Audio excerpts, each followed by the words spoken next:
हे लोगोफोर दिनैनि गुबुन मोनसे गोदान आपडेट भिडिअजोंहाय नोंथांमोन गासैखौबो गोदान भिडिअआवहाय बरायहरनाय थालायबाय दे लोगोफोर। लोगोफोर नोंथांमोननिसिम आसा खालामो भिडिअखौहाय जागायनायनिफ्राय जोबजासिम नायलांगोन होननानै। एक्चुअली नोंथांमोनाथ' भिडिअनि टाइटेल आरो थाम्बनेइल नायनानै एसेब्लाबो हमनो हाखादोंआनो जानांगौ दे।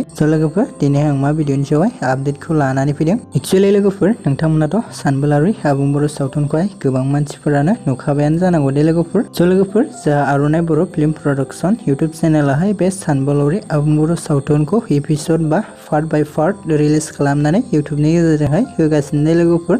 लोगोफोर नोंथांमोना बेनिनो पार्ट 1 निफ्राय लानानै पार्ट 5 सिमखौथ' गोबां मानसिफोरानो नायखाबायानो जानांगौ दे।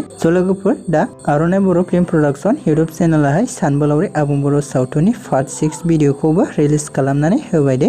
लोगोफोर जायफोरा दासिमबो जुदि बे सानबोलावरि आबुं बर' सावथुननि पार्ट 6 भिडिअखौ नायहैयाखै अब्ला नोंथांमोना थाबैनो आर'नाइ बर' फिल्म प्रडाक्शन इउटुब चेनेलाव थांनानै नायनानै लाहैबानो जाबाय दे लोगोफोर। आरो लोगोफोर नोंथांमोना बे भिडिअनि गेजेरजोंहाय डिसक्रिपशनाव लिंक दं, नोंथांमोना बे लिंकजोंबो नायहैनो हागोन दे।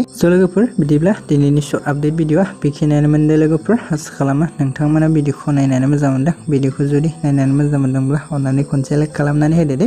आरो लोगोफोर सोरबाफोर जुदि चेनेलाव भिडिअखौ गोदानै नायदोंब्ला नोंथांमोना चेनेलखौबो साबस्क्राइब खालामनानै ला दे लोगोफोर। लोगोफोर बिदिब्ला दिनैनि भिडिअआ बेखिनियानो दे। गुबुन मोनसे भिडिअजों लोगो मोनबावगोन आरोबाव। बाय बाय।